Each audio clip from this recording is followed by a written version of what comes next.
But here we go. We are jumping in mid-series into game number 2 and spawning in the top left-hand corner of King's Cove. We have the red Protoss player representing Team Liquid, leading the series 1-0. It is SKillous. Nikita. How did you not like this? Yo, it left a mark on my soul, papi. It left a mark. And spawning in the bottom right-hand corner, we have the blue Zerg player representing the Platinum Heroes from the land of the UK. It is Eva. And if you're in the chat, predictions are open. Place your bets on who you think will claim the series. We are mid-series, bear that in mind. But predictions are open nonetheless. Best of luck. Best of luck. PvZ. I was saying that it was possible that Eva could be playing Protoss. He has been playing a lot of Protoss recently, especially against other Protoss players, but here he is playing his off race, his Zerg race. Cap. So here we go. For the time being, opening up hatch first. And SKillous is going to be going for a gate expand into Cybercore.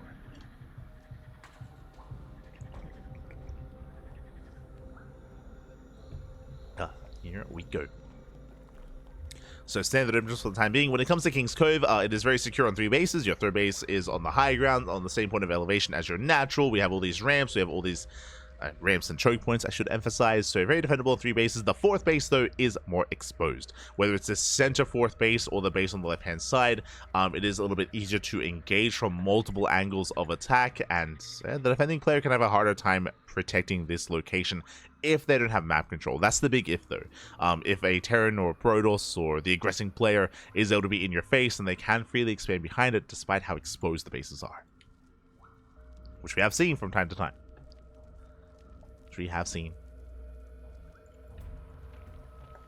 Otherwise, for the time being, we're going to be moving out for our scouts. SKillous gets eyes on the natural base. We'll be able to delay the 3rd as well. Uh-oh.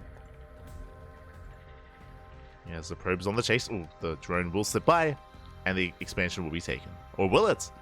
The probe gets here in time. Can even pylon block? Does Eva go for the unnatural 3rd? He may go for the low ground expansion, which again is going to be a little bit awkward to defend, but I mean, maybe forced to. Even needs a couple more seconds. There's the hatchery. There is the expansion again on the low ground. We'll see if SKillous can abuse this. Moving out with the Adepts. Behind this, Stargate opener into Oracle.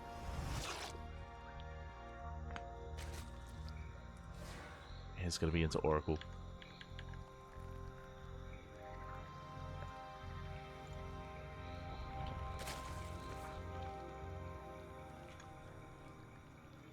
There we go.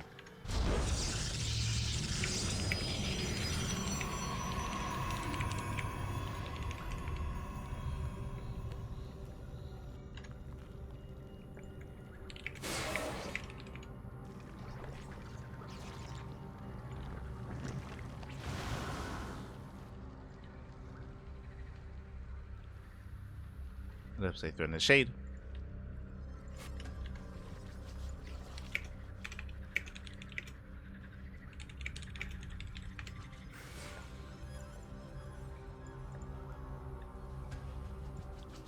Getting up that 3rd.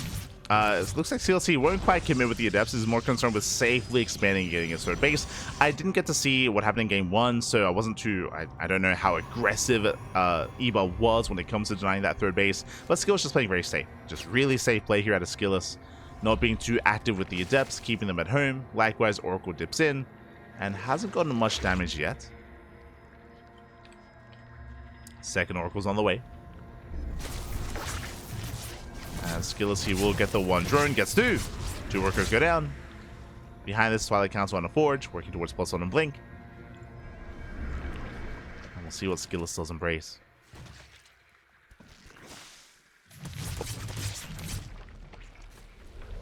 So far, Eva, he's holding on, he's keeping up.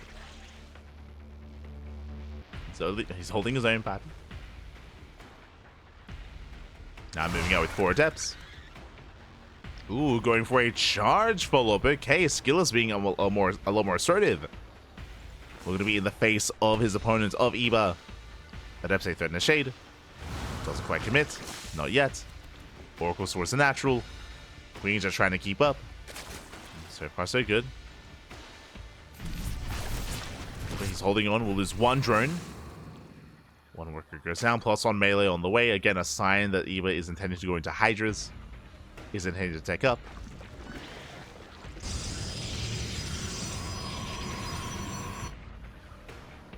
Likewise, SKillous working towards Chargel Archon. He's getting there. And eventually we'll be moving out. Let's go. Double Temple Archives. Let's go. One in the natural, one in the main. Or both in the main, even. It's fine. It'll be fine, Pappy. It'll be fine. He just really wants Storm.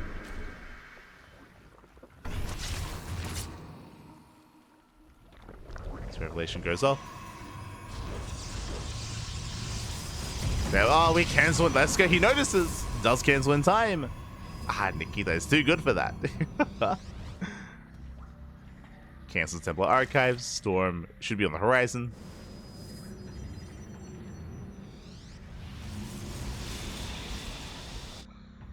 I say that, but he's going to be prioritizing Archon production here. Building up his Archons. Eva, he will threaten the fourth, but SKillous, he's in position and he will expand. Take the fourth base.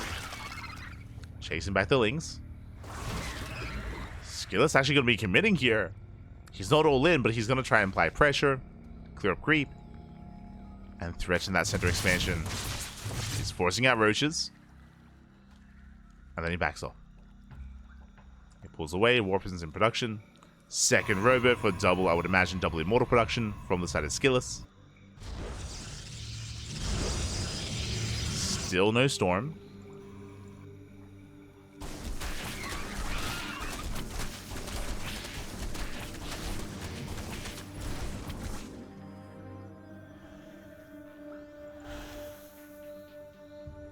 SKillous is keeping up. On the side of Eba, we spoke about he was taking up into Hydras. Hydras are amassing as we speak. There's the infestation bit. That should be for the Hive. That should be for Lurker tech. So Eba is building up towards Lurkers. Speaking of, there it is. Hive and the Lurker Den. His economy is looking solid. He's on 80 workers. He hasn't really lost many workers at all. Even the Oracle Harass got like a handful of drones. There was no dedicated Adept Harass either. Like, Eba's looking quite comfortable. He's looking good. When it comes to SKillous, I mean, he's threatening a move out, but I don't think he's going to be committing anytime soon. Again, especially without Storm. Sure, he can poke in, but shouldn't get much done here. And has to be careful. Decent force fields. Roach Hydra pushing forward. They shut down the Zealots. Ooh, massive stasis goes up. Eva will pull back. Shades, they do commit. And upside down into the middle lines. Finally, some drones are going down. Gotta be 5 drones killed so far. Not just the 5. Eva holds. Eva, he's holding on. SKillous now working towards Storm. Storm is on the way. Blink +2. Hasgun is 4th up and running. But Eva should be able to strike with his Lurkers before the Sky Toss, as Fleet Beacon is on the way. Mothership as well. It is on the horizon here.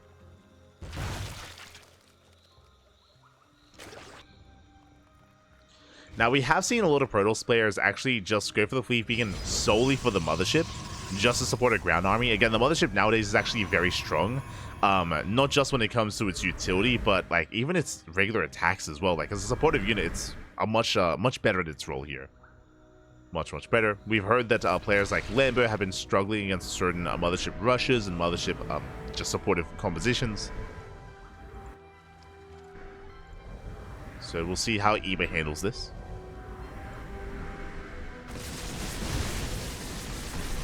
Lurkers do zone away. More immortals building up.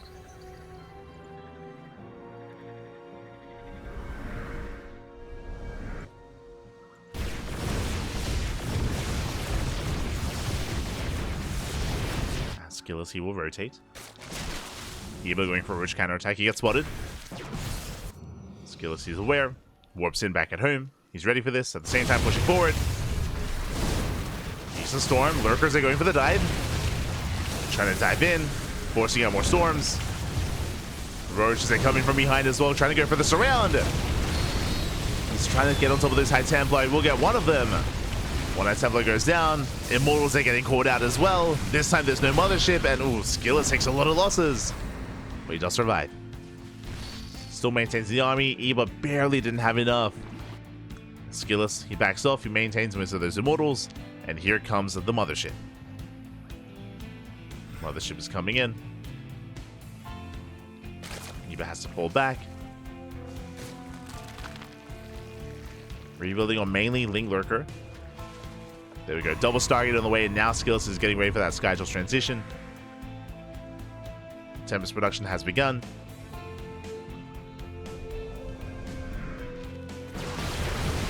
SKillous, he will move out.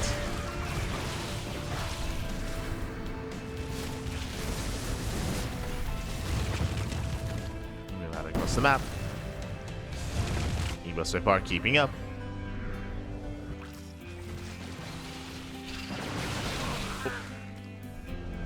Line of lurkers. SKillous rotating. Oh, geez, how many immortals does he have? 7. Soon to be 8. Soon to be 8 immortals. That's a lot of immortals. But this is a brutal choke point. Again, immortals, they can annihilate lurkers only if they're able to spread out. If they're able to arc on top of the lurkers, they're able to minimize splash damage, then immortals, they can have free reign. But not like this. Not pushing into this kind of angle.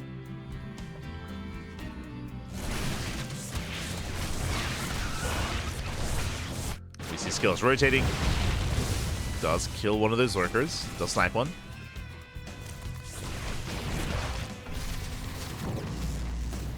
Snaps a lurker. Oracle goes down.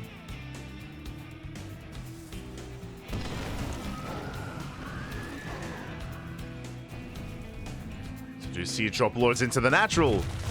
And a Nidus as well. Nidus coming as well, forcing a recall. Ooh. Stalkers, they dive in. Where's detection? No detection whatsoever. Stalkers are going to be going down. Main army pushes in. And Eva, he's pulling SKillous apart. Lurkers into the main. Observer just now spawning in, but a brutal trade. High Templar exposed. 1, 2 High Templar go down. 3 High Templar. All 4. Almost. 3 High Templar kills. Nice pickles here by Eva, but ooh, he has to back up. He has to retreat. He has to respect the main army. He's doing well. Taking down most of the Stalkers, but yeah, he cannot really touch this Immortal army. Not like this. Eva, he has to back off. Another nice into the main. Going for the Nidus. Dropping a Lurker at the 3rd.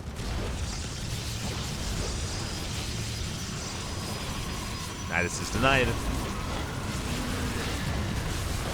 And he was just playing time. As Nidus to just barely finish. There's a Revelation. Eva now incorporating Corruptors. Corruptors that don't have the best upgrades. I mean, in general, Eva's actually lacking some upgrades here. As there's no +3.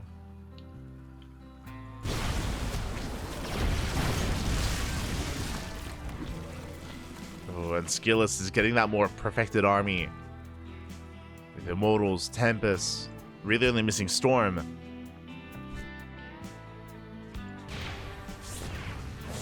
And SKillous, he's maxed.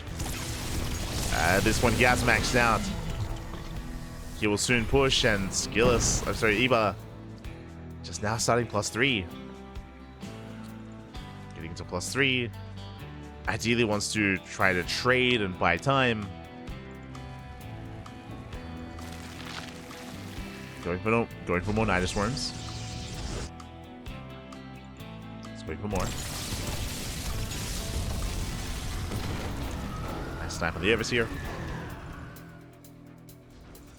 We'll see Eva back. Seal's going for his own run by as well.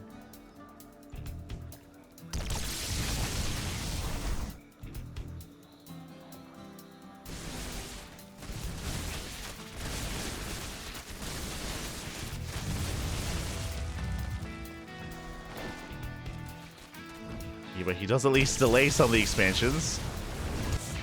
Trying to distract, but there are cannons in position. Slows down on the lurkers. One lurker gets picked up.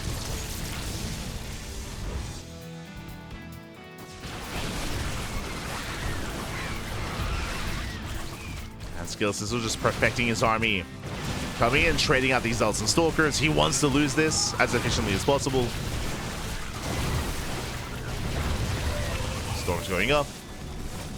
Lings, they collapse in. At the same time, Prism into the main. And nothing in position. He can get a warp in off. Oh, just not trading with the Lings. Just killing workers.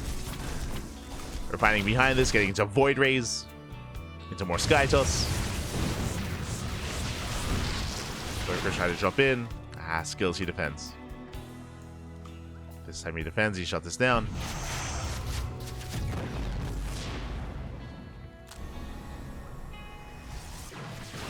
And SKillous will soon move out. Once he cleans up these lurkers.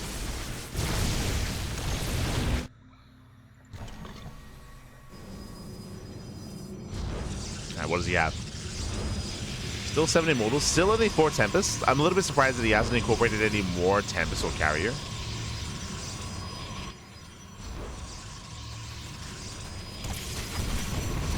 Things they do try to delay the center base. Going for the 7th. Wait for the fish expansion. Decent position here with the lurkers. They zone away the Immortals. And Immortals get zoned away. Corruptors coming in. That's a lot of Corruptors. They will catch a Void Ray.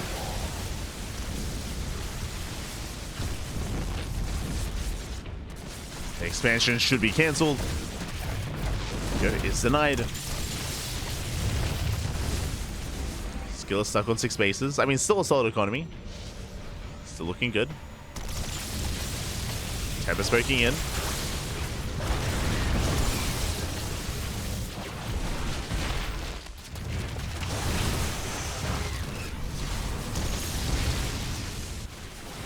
Poke in. More lurkers going down.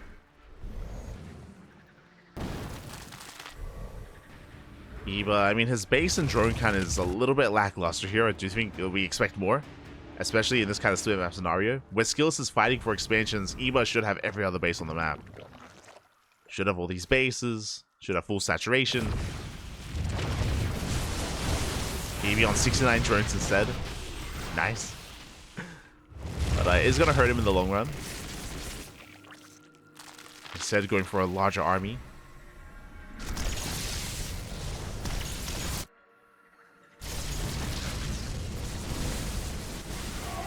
Ground army runs into lurkers.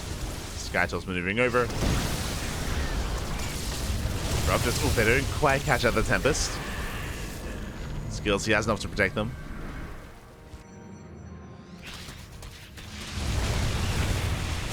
They're still not going for these big committed move-outs. And a nice arc here from SKillous. Yeah, he will clean this up. Every lurker is going to go down. This is what we spoke about. As long as you have a concave, you can shut this down. And lurkers, they just melt before the Immortals.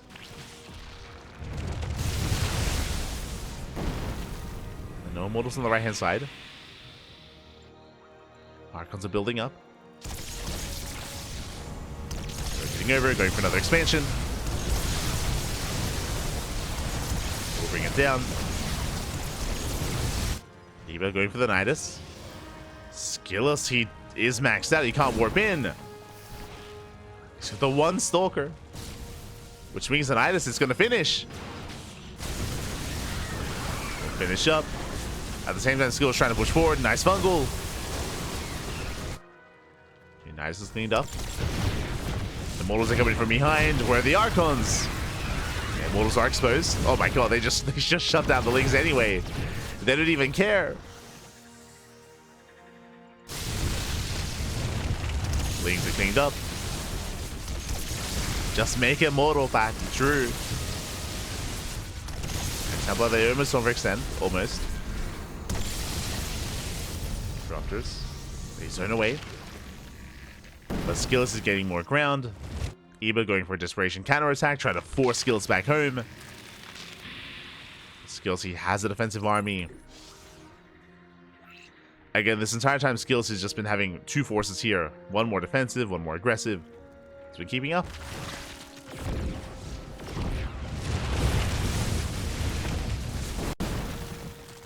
We'll deny Lurker. But he's committing. He's moving out. Once again, Eva did forego his upgrades. He has a massive bank. Lurkers that get left behind. There's a detection. Oof. Spine shot's going off. The mortal's going to be going down. Eva tries to bust into the expansion, but he cannot. And SKillous, he will collapse in. And Eva has to get the hell out of here. Ooh, takes some massive. Oh my god, the storms! The storm shut down the Corruptors. And SKillous, he can keep going. Eva, he plummets in supply. And SKillous, he may have just found the fight he was looking for. Cleans up the Corruptors, the Lurkers, the everything. Oh, but Jesus. GG gets called, and SKillous will take the series 2-0. GG. GG, well played. Just really patient play out of SKillous overall. Very patient, very macro-oriented as well. He was very much so playing towards a later game state, and does take it in the end. From the side of Eba, it did feel like he was a little bit nervous. I do think that Eba was in a decent position overall. He was able to gain map control, able to take bases, but if you remember, as we were mentioning, even though he had map control, he was very slow to actually expand and very slow to actually drone up and actually saturate those bases as well. It was not necessarily something that was on the front of his mind. He was very much so fixated on counterattacking when it came to Ling run buys and lurker harass and drop play as well. He was being very active, very aggressive, but it did feel like his economy was suffering a little bit for it. Likewise, his upgrades as well. Despite the fact that he was building up a massive bank, he did forego upgrades in general, whether it came to upgrades for his lurkers, upgrades for his hydras, upgrades for his sky units as well, referring to the Evo chamber and spire upgrades specifically. Not something he invested too heavily into. And likewise, when it came to his composition, it was very much so like counterattack based. When it came to a main fight, there were very few spellcasters. We saw a couple of fungals here and there, but there was never like any vipers for abductions, for example, to pick off the immortals one by one. Again, as I was mentioning before, like it did feel like Evo was a lot more counterattack oriented than like main fight oriented. And when it came to the main fight, I mean, we saw it go heavily and swing heavily in favor of SKillous. And with that, GG. GG, well played. With that, SKillous will advance on to the qualifying match, and we are getting ready for potentially the final series of the night. I know it was a bit of a longer game, it was a bit of a longer setup there. But let's switch our scenes over to that qualifying match. Let's go.